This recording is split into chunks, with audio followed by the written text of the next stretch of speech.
Assalamualaikum Waalaikumsalam warahmatullahi wabarakatuh. Apakah benar kita tidak boleh membunuh ular yang bersemayam di dalam rumah? Ada ular bersemayam nih. Masya Allah. Biasanya ular tuh masuk jala, tapi bersemayam di rumah, luar biasa. Antum tuh kalau kata-kata tuh luar biasa ya. Hebat. Ular bersemayam, anak tidur. Padahal sudah coba diusir tapi tetap balik masuk lagi. Terus saya juga takut, nggak nyaman. Ya ularnya bersemayam, mas antum nggak ikut. Biasa. Kalau berdekatan dengan ular. Tayyib.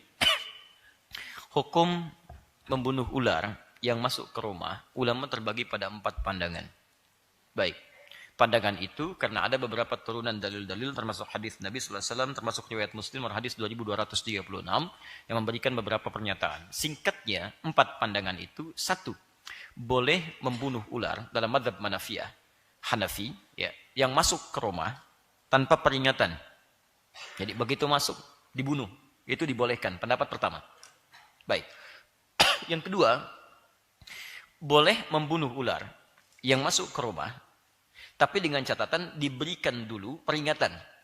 Bahasa riwayatnya salatan, 3 kali. Diberikan peringatan 3 kali itu menunjuk pada banyak. Ya, tidak harus kemudian bisa dilangsungkan dengan 3 kali sapuan, tidak. Tapi dengan peringatan-peringatan yang umumnya bisa dipahami mengusir ular. Ya, 3 kali saya kasih peringatan ya. Kalau tidak, saya bunuh kamu. Nah, tidak begitu. Ya, jadi antum dorong, arahkan. Kalau dia tidak pergi, maka itu boleh dibunuh. Fahuwa kafir. Itu kata Nabi sallallahu alaihi wasallam kafir. Nanti saya terangkan kenapa ular disebut kafir. Ya, jadi yang kedua, boleh membunuh setelah diberikan peringatan. Ya, 3 kali dalam konteks ini peringatan untuk diusir keluar. Kalau dia dengan usaha kita diusir, balik lagi, usir balik lagi, usir balik lagi, maka itu boleh dibunuh. Itu pendapat yang kedua. Yang ketiga, boleh dibunuh. Saya ulang, boleh dibunuh ular di dalam rumah jika ular itu masuk ke rumah di luar kota Madinah. Sedangkan kalau masuk di dalam kota Madinah, itu tidak boleh dibunuh, hanya diusir saja. Diusir saja. Ini pendapat ketiga. Di rumah-rumah di kota Madinah, kalau kemasukan ular, itu hanya diusir saja, tidak boleh dibunuh. Jelas ya? Kalau yang pertama, bunuh tanpa syarat. Kedua, beri peringatan, masuk di rumah manapun, mau Madinah atau bukan, beri peringatan, misalnya diindahkan, langsung dibunuh. Yang ketiga, tidak boleh dibunuh kalau masuk di rumah Madinah saja. Di luar Madinah boleh, dengan diberikan peringatan seperti yang tadi. Ya, 3 kali, atau kita coba usir untuk keluar. Yang keempat, tidak dibunuh kecuali ular yang punya garis putih di punggungnya atau punya ekor pendek. Ini menunjuk pada ular berbisa. Ya, begitu dia masuk membahayakan, boleh seketika dibunuh. Ini pendapat yang keempat. Tayyib. Dari pendapat-pendapat ini, itu mengerucut pada beberapa hadis. Utamanya hadis tentang pernyataan jin yang berjanji kepada Nabi tidak akan menampakkan diri di rumah orang beriman. Ya. Jadi sebetulnya jin-jin muslim yang baik itu nggak akan ada penampakan. Ya.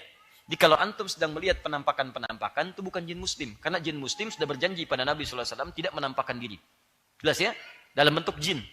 Dalam bentuk jin. Jadi kalau jinnya tidak menampakkan diri, maka mohon maaf, antum tidak ada kerjaan mencari-cari penampakan jin. Jin, nampak dong. Masya Allah. Jin itu disebut jin karena tidak nampak. Antum keluarkan dia dari fitrahnya. Maka antum punya masalah. Jelas ya?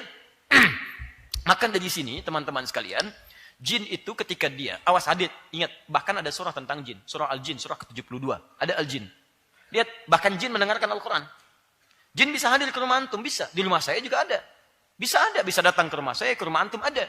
Dan ketika dia datang, ada di antara jin itu yang muslim. Tapi tetap, kembali pada kesepakatan dan fitrahnya, dia tidak menampakkan diri. Tapi dia dengar kalau antum baca Al-Quran. Lihat ayat pertamanya. Qul uhiya ilayya annahu istama'a nafarum minal jinni. Ya, katakan Muhammad, diwahyukan kepadaku ketika sedang baca Al-Quran, ada sementara jin yang mendengar bacaan Quran. Maka mereka berkata, inna sami'na Qur'anan ajaba.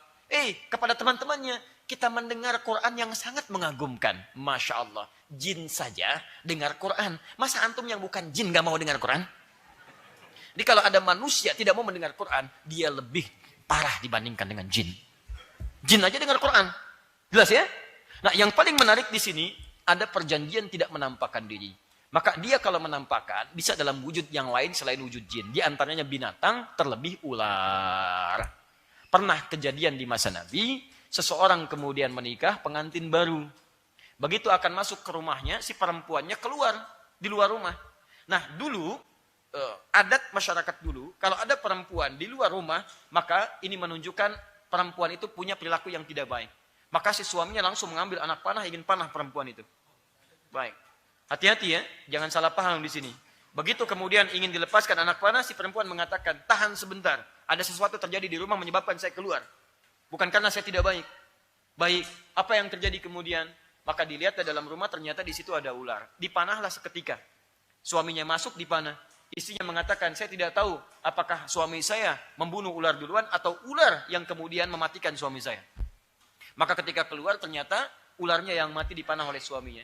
Maka keduanya kemudian beberapa sahabat mengadukan pada Nabi. Ya Rasulullah, mohon doakan kami ya Rasulullah. Karena di rumah ada ular. Kata Nabi, kalianlah yang mohon ampun kepada Allah subhanahu wa ta'ala. Karena kalian telah membunuh seorang jin yang muslim. Di jin itu sedang berada di dalam rumahnya. Dia masuk dalam bentuk ular di situ. Maka dari itulah kemudian jika jin ular ada yang masuk ke dalam rumah, pendapat yang terkuat adalah Anda coba usir dulu.